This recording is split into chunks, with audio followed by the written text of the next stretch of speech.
All right. Good morning, Chair Postman, member Vollendroff, staff, and guests. The lobbies are open and the recording has begun. Thank you, Dustin. We'll convene the board caucus meeting for March 7th, 2023. But we're going to have to stand at ease for a couple of minutes. We've got a technical logistical thing here we're going to fix. So why don't we just stand at ease? And I do believe just 5 minutes and we'll just start a little late. So sorry, everybody, but stand by.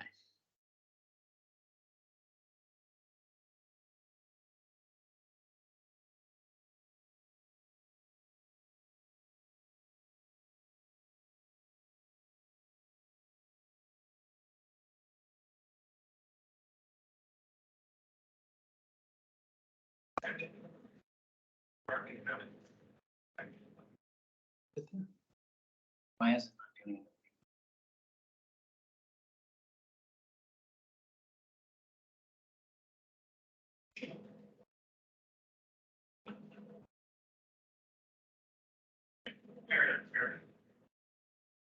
Yeah, it's a great thing. No problem.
Okay, thanks everybody for your patience. We're gonna come back to order and start. Member Garrett's just going to join us in 1 minute. So we'll go ahead and get started with a legislative update from hardest working man of show business, Mark Webb. Good morning. Good morning, Chair Postman and board members Garrett and Vollendroff. This should be a quick update. The House of Origin cutoff is tomorrow evening, and we've been in the great position of not really needing to sweat it out, biting our nails as the cutoff gets near, because all of our agency request bills have passed the Senate. Since last week, the THC bill, Senate Bill 5367, passed unanimously after a floor amendment lowering the THC threshold to 0. Now, as a matter of policy, as a statement of intent, I think that's okay. That's understandable. As a matter of practical or scientific policy, I think 0 may present some challenges. And so we'll continue to work to ensure that FDA-approved products, for example, aren't swept up in this, and that we also maintain a robust testing system and essentially don't provide incentives to increase the lowest observable levels of THC. So with our bills now out of the Senate, our eyes will shift a bit towards the House. The first of these, the subpoena bill 5405, is scheduled for its first hearing on Thursday morning. And so we should see the social equity bill and the THC bill probably the following week, and we'll know more after next week's schedule is released. A bill that we've been tracking and talking about here, Senate Bill 5365 on youth access to tobacco and vape products, is also scheduled for its first hearing on Thursday. Board member Vollendroff and staff had a great discussion with public health policy folks from around the state last week on Wednesday, just trying to come to some understanding about the needs of our enforcement and education division, their practices, requirements. The bill does allow our enforcement staff to stop suspected underage buyers outside of the retailer to check ID and to document if an underage sale took place. I think many of the advocates on the public health side want all law enforcement contacts with youth suspected of having purchased tobacco and vape removed. The bill does remove that ability for local law enforcement to do this. So I think we'll plan to testify, or at least to be there to answer questions. As board member Vollendroff knows, that we've been getting a lot of questions from public health folks, just trying to understand this a little bit better. What do those interactions look like? How many of them are there? What are the nature of them? How long do they last? So we can hopefully be there to answer some of those questions if they come up in the House. Board member Vollendroff. Yeah, I just wanted to take a moment and just share a little bit about some of the questions that were coming in so we can give a little bit of context to some of the concerns that folks have. And a lot of it has to do with equity, social justice, racial disparity, etc. And so there are some legitimate concerns that folks have around individual interactions with law enforcement in general. When I met with Director Wax on this and got the full background, it was clearly obvious to me why this is important to us. And she did a great job of, when we met with the prevention folks in the community, to help them understand, or at least explain, where we're at with this. And we started the meeting, frankly, saying that we're unwavering in our position, and here's why. And so we really just fully outlined some of the challenges we have when we get complaints, or we understand that a retailer is selling to minors, and they're only selling to minors that they are familiar with, people that they know, and therefore our process, and this is where I think some of the clarification really helped. Our process of investigative aids doesn't work in these scenarios, because investigative aids are not people familiar with that retailer, and therefore they won't sell to those individuals. And so this is really an important part of our work. We also further emphasize that this is not about interactions necessarily, or holding individuals under age 21 accountable as much as it is the retailers. And so our focus isn't on young people, it's on retailers who may be acting inappropriate. So anyway, it was a really good meeting. Chandra put together some really good data. The prevention community had some specific data that Mark mentioned, and that was how often this occurs. They wanted to know what their dress code was, etc. And so we've provided that information to them, and hopefully that helps them understand our position better.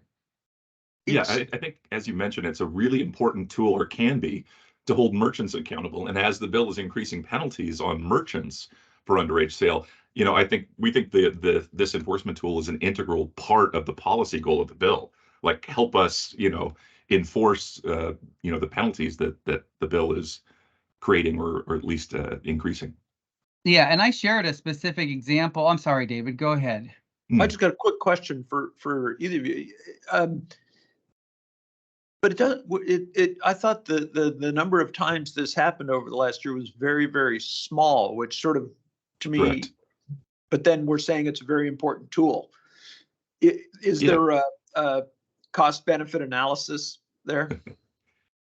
Yeah, I mean, I think the scenarios that Board Member Vollendorf mentioned are really important, where you have a merchant that the community knows is selling to underage people, but our compliance checks may not catch.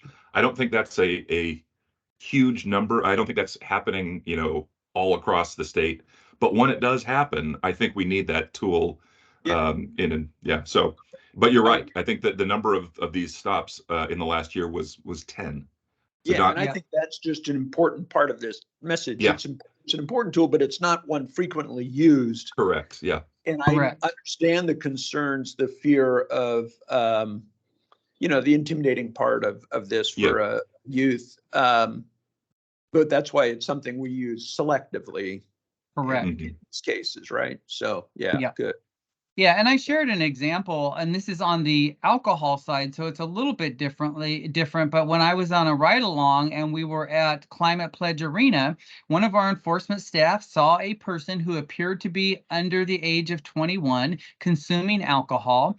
The enforcement officer went over to the person and just asked for their ID. The young person didn't, in fact, have ID, and it was really, and which is, that's not against the law not to have ID. And so the young person essentially put the alcohol aside. The enforcement officer had a really good conversation with the young person and then sent the young person on their way. And so it was really actually a really good opportunity for education and engagement with enforcement staff in a somewhat positive way from my perspective. And I could see the same thing occurring on the tobacco and vaping side. Yeah. Okay. Thanks. So also on that busy Thursday morning are your confirmation hearings, board members, in the Senate Labor and Commerce Committee. That meeting is at 9 a.m. So it's essentially half the normal duration for a meeting of that committee. They're not going to have a whole lot of time to spend diving into your background and goals, but it is, of course, an important step in the process. Still on the Senate floor calendar are bills that we've watched, like the Cannabis Commission bill. Senator Lovick's bill to reduce the DUI threshold from 0.08% BAC to 0.05%. Senator Solomon's psilocybin bill, and the out-of-state cannabis ownership bill, Senate Bill 5377. So we'll see which of those makes the cutoff tomorrow evening. And just so we kind of Mark, I'm sorry, and the mushroom bill, that's the much reduced bill from Senator Solomon, yes. right? Okay. Yeah, more work groups and task force kind of thing. Yeah, study. Mark, back to our 5080, is there something now in the House we should be doing? Well, I think, as I mentioned, we're just going to be looking to see when it's scheduled. I feel like when the next week's schedule comes out later in the week, I think we should be able to see it. We should see when it's scheduled, and then we'll pull together a plan for that hearing in regulated substances and gaming. Okay. But I think it's in a good place. And again, this is where it really helps that the committee heard Representative Entenmann's version of the bill, even though they didn't pass it. And since that bill was closer to where the bill is currently, I don't think we need to kind of start from square one with them. they'll have seen it, they'll have had that experience of that hearing. So hopefully we're in a good place, but if we need to do more, and I think we will need to do more when it gets to the fiscal committee, certainly, but we can plan on that and come up with a plan. All right. And then just as a reminder of on the calendar here, with the House of Origin cutoff tomorrow, the next one is March 29th. So we'll have 3 weeks from tomorrow for bills to move out of the policy committee, and then the fiscal cutoff is April the 4th. Just to remind everyone, because it's certainly on the top of my mind, sine die is April 23rd. We are over halfway there now on this, the 58th day of session. That's all I've got.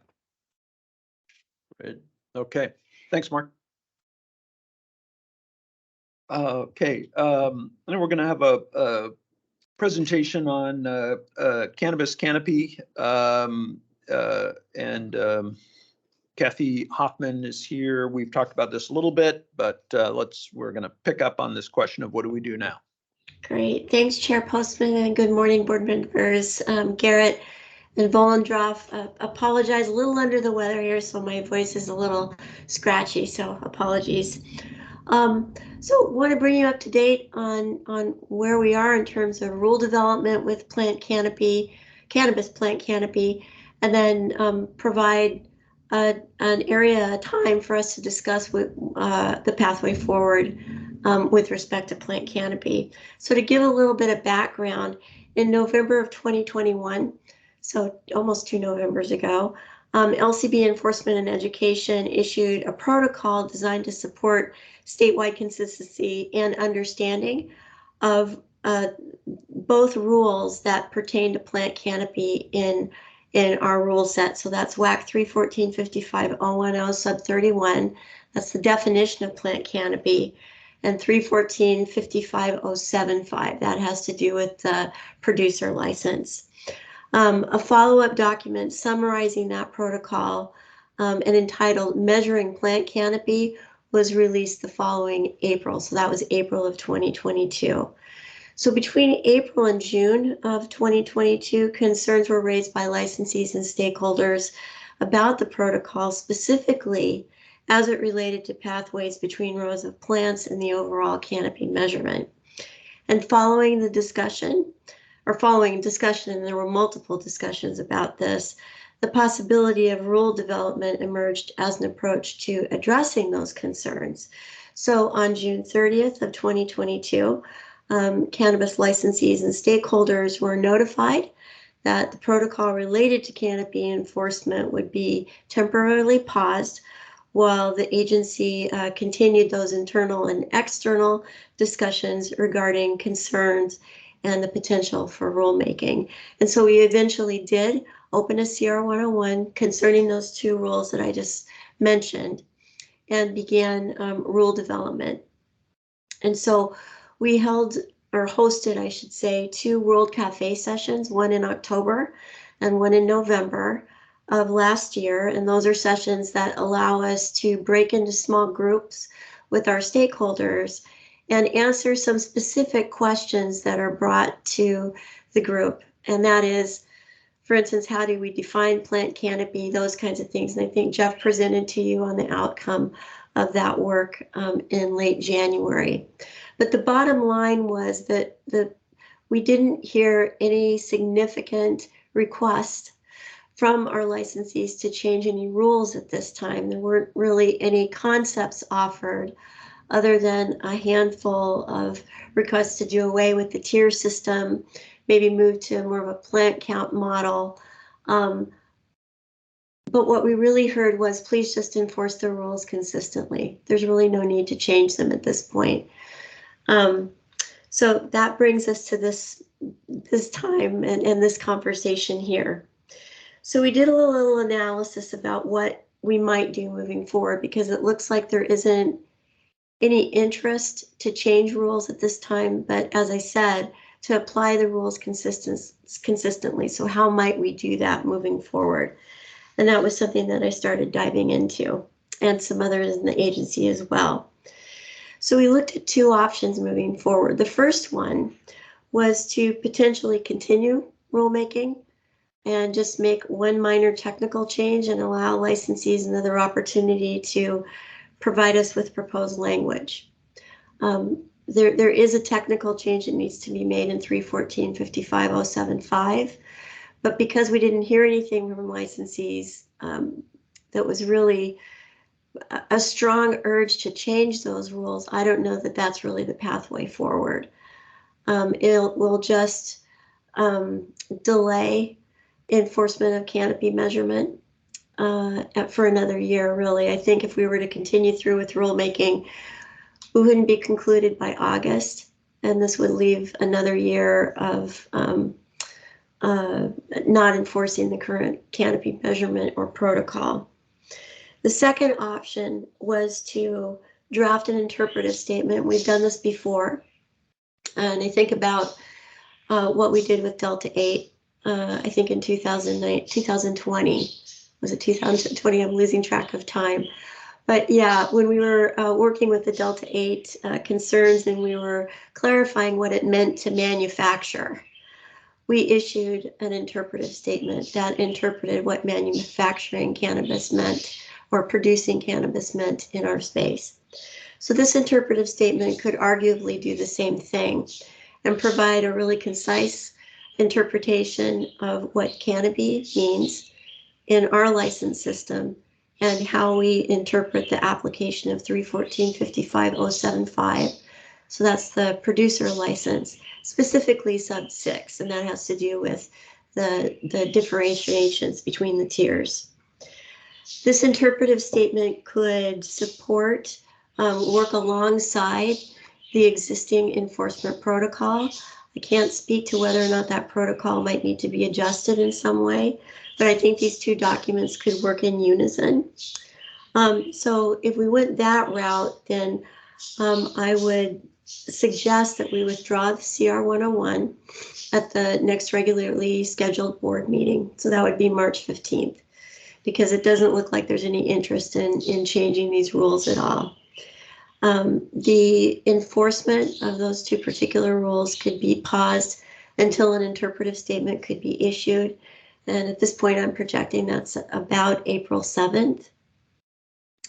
And then we could go into the next growing season in this place where we are enforcing canopy as it is written in rule, and then we'll have the interpretive statement to go along. I should say, enforce the measurement of canopy. I want to be clear about that. Enforce the measurement of canopy, but have an interpretive statement that supports the enforcement protocol that is currently in place. There's a lot of benefits to going forward in that way. First of all, it allows enforcement and education additional opportunities to work with our licensees. If there's questions about how canopy should be measured and what happens within the plant canopy, it gives enforcement opportunities to have those conversations with licensees in productive ways. It provides an additional supportive pathway for reprioritization of canopy enforcement that can be implemented rather expeditiously. So it would take about a month for that to happen. And then it allows for additional stakeholder opportunity and education, which, as we know, is very important to our agency in a number of ways. So we're really leaning into the second option. The first option doesn't seem very viable to us at this point. Doesn't really seem to offer any benefit other than prolonging the rulemaking process. And we are hoping to go forward with the second option. And we'd like to discuss that with you now. Okay, thanks. Sure. Question for Kathy at this point? Jim? Yeah, just a quick question. So Kathy, you mentioned in the conversations with stakeholders that there was an overwhelming sentiment of just enforce the rules consistently. Yeah. What did we hear? I know that there was some concern that was expressed by a few people around some earlier concerns. Did we hear anything from other people who maybe didn't participate in these conversations at all? We did. There were a number of people that came to the World Cafe sessions that represented various or I should say, were associated with various organizations, or cannabis organizations or associations.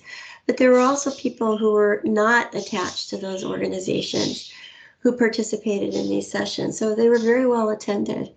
Both sessions were very well attended, and we did hear from a lot of voices, not just, let's be honest, Washington Cannabis Business Association or Cannabis Alliance. There was a really broad representation in each of those sessions.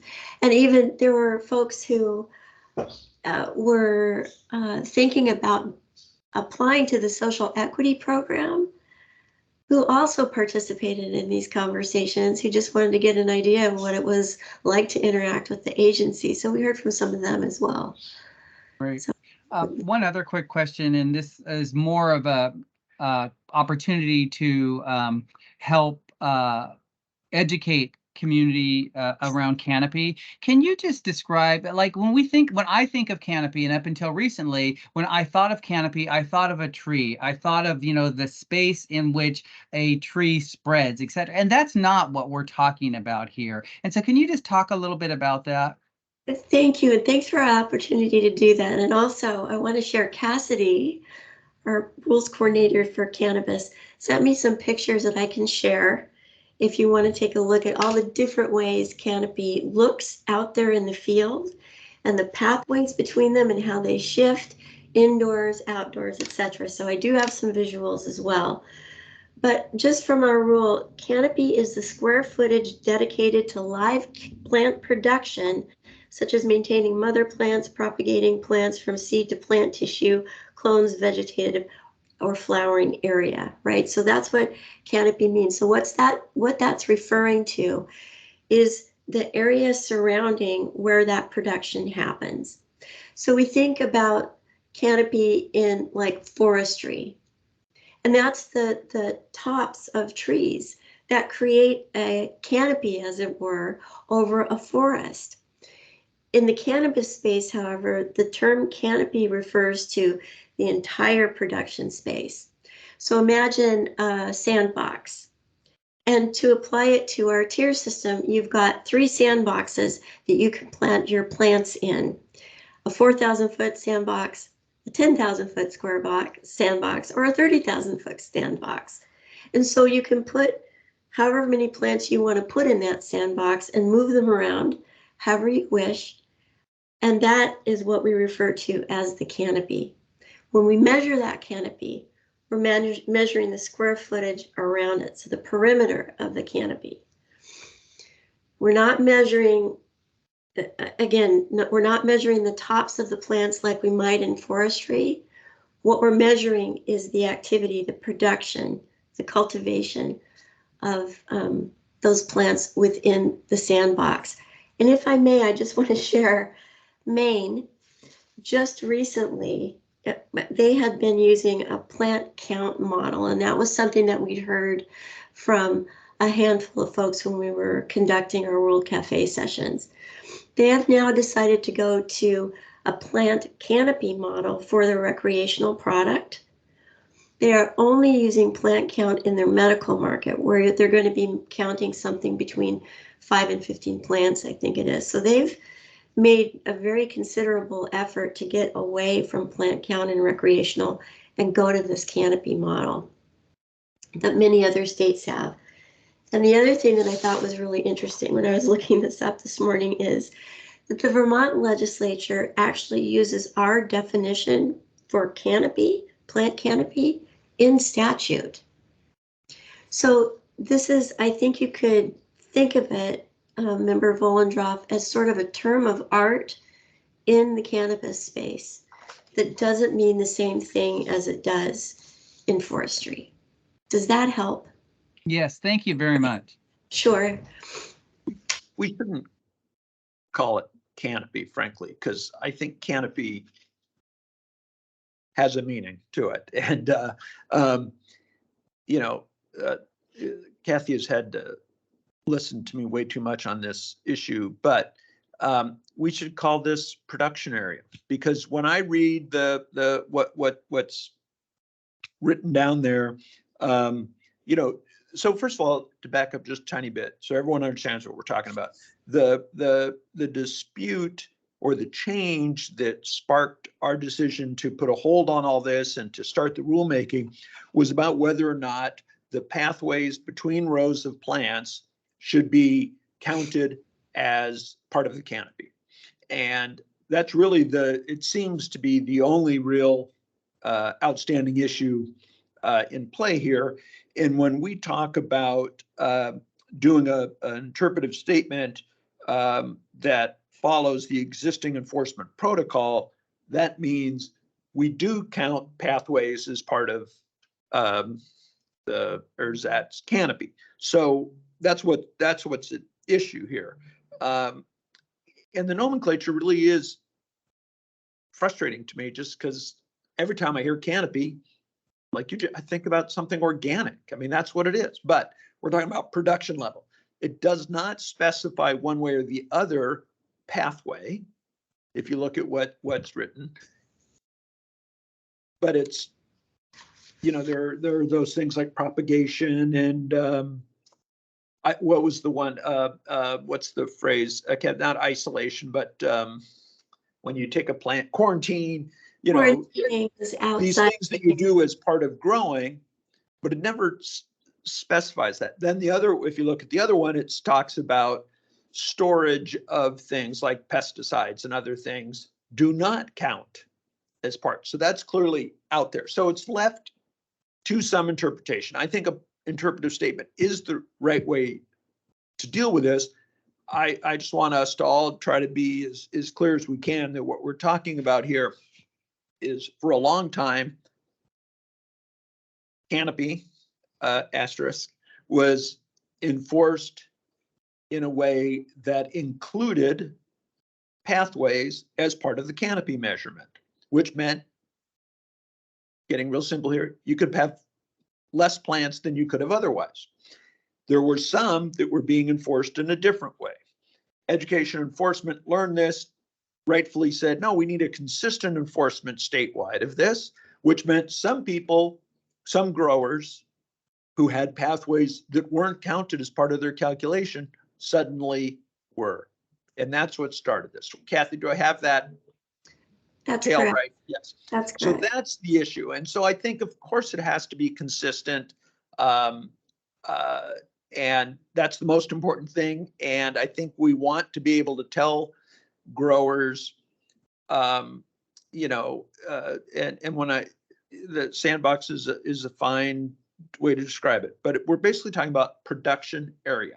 We're saying things like storing pesticide does not count as part of your production area, but just about everything else is. And so if you have X number of square feet, you can do with it what you want to a certain extent. You can have nice wide pathways to drive a tractor down, if that's the kind of farming you want to do, but it's going to mean fewer plants. If you've got some ability to grow your plants closer together because you've got a special strain that does that, you're going to get more yield, I would say, out of that same area. Correct, Kathy? Again, correct. And I think to be clear as well, there's just one area of enforcement in the state that was not interpreting plant canopy the same way everyone else in the state was. All the other enforcement. Yeah, that's what I said. There's one enforcement found that, and they wanted them to be brought into it, which is, of course, what we should do. So I think it's the right thing. But again, as we go through, we should all just try to plain talk it as much as possible. We're talking about settling this pathway issue, and we're talking about production area, and it's going to be enforced consistently, and it's going to be enforced consistently because it's one of the really important tools we have in our regulatory scheme to make sure there's not diversion or leakage or anything else. This is part of it. And in a way, it gives the grower flexibility within the boundaries. But every farm we visit will be treated the same. Yeah, and I think it's fair to say, and this, after looking at the photos that Cassidy sent on to me, no two farms are exactly alike. There are so many business models and so many different ways to organize and arrange and cultivate and engage in the activity of production within that sandbox, if you will. Right. And it really is up to the individual producer how they wish to organize that space and the methods that, you know, are going to work the best for them. As long as they don't, you know, as you noted, Chair Postman, the definition of plant canopy does say that things like offices and stuff, the places that you store fertilizer and plants that are quarantined do not count as canopy, but essentially everything else does. And that's the reason for those two words, such as, in the definition of plant canopy. And there's a, you know, to your point, defining or at least giving an overview of what production means when we say production is going to be very helpful in this interpretive statement. So really cover all the activities that might be considered to be production in this space. And that includes, you know, driving in between or walking in between plants, moving them, so on and so forth. Rick's got a question or a comment. Rick?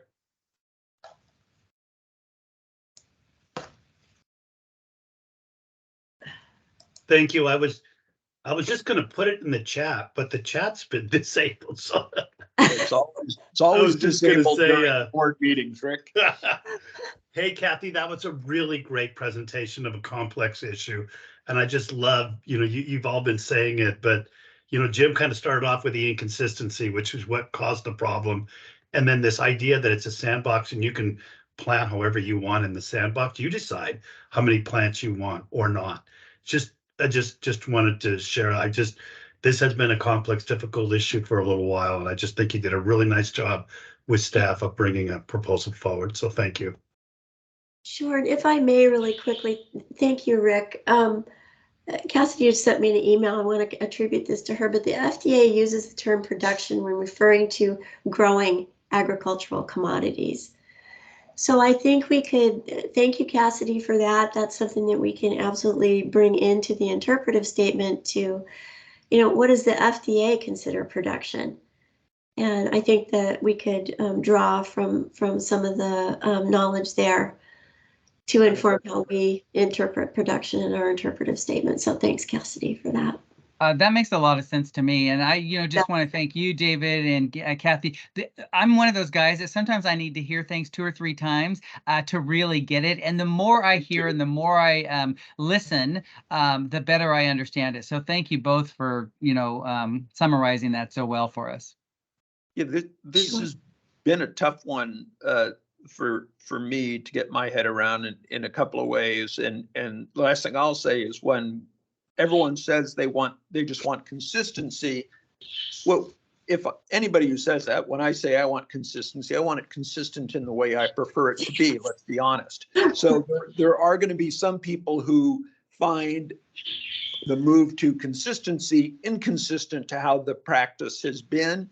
And I just say that as an acknowledgement that we have, I think, a fair amount of work to do to educate people, both internally, externally, and to make sure that we're ramping up this consistent enforcement in the kind of way that I know our E&E team does, which is leading with education. Because we're going to have to bring people along a little bit. I mean, it shouldn't, you know, I mean, again, everybody loves consistency, but it doesn't happen overnight. So I just look forward to having that conversation too about all the work we're going to have to do to get this word out there to people. And soon, because the goal here, Kathy, was to get to not miss a growing season. That's right. And then I will share that the internal group that was working on this issue, we've already crafted messaging that we'd like to share with stakeholders as soon as reasonably possible to let them know, all right, these are the next steps. We want to give you ample time to prepare. And I do imagine that messaging will go out in the next couple of days. We really wanted we wanted to give folks at least a 30-day advance notice that the interpretive statement was going to be issued. And as I say, at this time, we're hoping to have that interpretive statement done by April 7th or 8th. Great. Holly? Of what I remember years ago, probably after being on the board for about a year or so, the agency did a statewide canopy measure, and that was done by us, and that was a consistent. I mean, it was done by us, so it was all done and measured the same way, consistency. So did the breakdown occur after that when enforcement started doing their own interpretation? That's a great question. That is a great question. And I think when I was researching the issue, I think, well, there were two canopy reports that were issued. The first was in March of 2019, and the second one was in June of 2020. And I think there were some recommendations made in the first report in March of 2019 that may have been interpreted by licensees as the way that the agency was going to go. Because that report recommended that we change the definition of plant canopy, that we use drones for measurement. There was a whole lot of recommendations made that the agency didn't move with. And then the second report in June of 2020, I'm looking to see if I can find the summary of that. But what the conclusion was that a uniform understanding of cannabis plant canopy measure was yet to be achieved. And that was kind of the major conclusion of that second canopy report. But if I could just read a line from that report, Ollie, if this helps you at all. Further describing canopy measurement with a list of best practices designed to support compliance through agency-initiated clarifying guidance or interpretive statement may assist both the agency and industry in navigating the complexities and nuances of plant canopy. So that, I think that was the concluding line of the 2020 report on plant canopy. So I don't know if that helps to answer your question, but I think that those canopy measurement reports weren't necessarily conclusive for us, other than it was hard to measure canopy in the way that the canopy team went out and did it, and that was plant by plant, measuring plants, using a drone, those kinds of things. It became very complex very quickly. And part of the problem was this underlying issue, which we could go and do this overall thing, but we didn't necessarily have the details on the ground in each facility. You know, were you counting out, you know, were you told you can have a path or not? And so that consistency was sort of embedded in what I'm assuming, whatever we did, because there wasn't a consistent enforcement of that, we know, through at least one section of the state. But that's come up a couple of times, Ollie, which is why don't we do that? Why isn't the canopy something we do? Now it changes during the season, of course, right? So are we measuring, you know, we have to measure everything at the height of the season to get the maximum canopy. You know, doing it by plant is, I think, burdensome to the licensee. But yeah, I had the same questions, and I think what this does, the plan laid out here is it is the simplest and I believe easiest to consistently apply statewide. It also works for inside grow, outside grow. You know, it takes into all that consideration for tier 1, 2, and 3. And then, if I may, the protocol that enforcement prepared for this more than a year ago, you know, speaks to the enforcement officer looking at the existing operational plan and floor plan and comparing that to what, you know, is actually in production. So there's a checks and balances, I guess, to. But that created some confusion, I think, because one of the things we heard from licensees was, oh, well, but licensing told me everything was okay because they were talking about a floor plan that had been approved. But that's not a calculation for canopy. So that's one of the things I think we have an education opportunity for, which is, this is what this means. This is what licensing does. When you have this approved, it does or does not mean these things. And that's why I say I think this is the easiest way to do it. It'll be clear, but I think there's some remedial education necessary to get it. And that's one of the particular things that I remember from last summer. Sure. Okay. Well, thank you very much. Thank you. And stay tuned. Thank you. Thanks for your time this morning. Okay.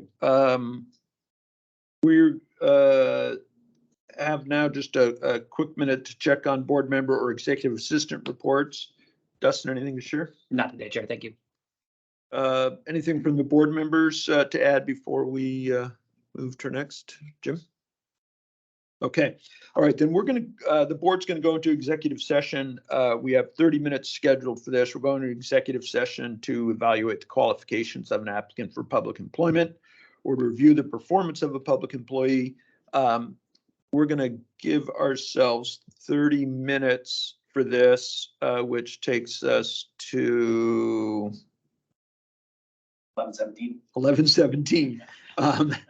There is nothing left on the agenda, so when we finish this, we're just gonna, I'll bring the meeting back to order and we will adjourn, but if folks are wondering if something else happens, nothing else happens after this. We did this at the end of the meeting to allow people to move on if they need be.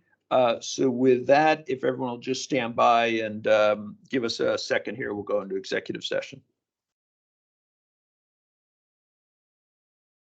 Scott.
will be. On Thursday morning, yeah. Yeah, so I need to get it booked.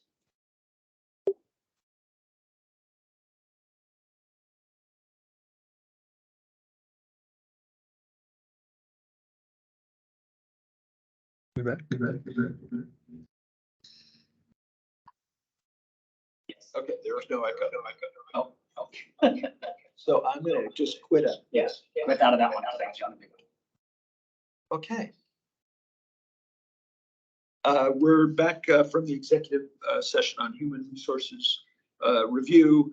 And now the board caucus meeting will be adjourned for March 7th, 2023. We will be back next week with caucus board meeting and EMT next week.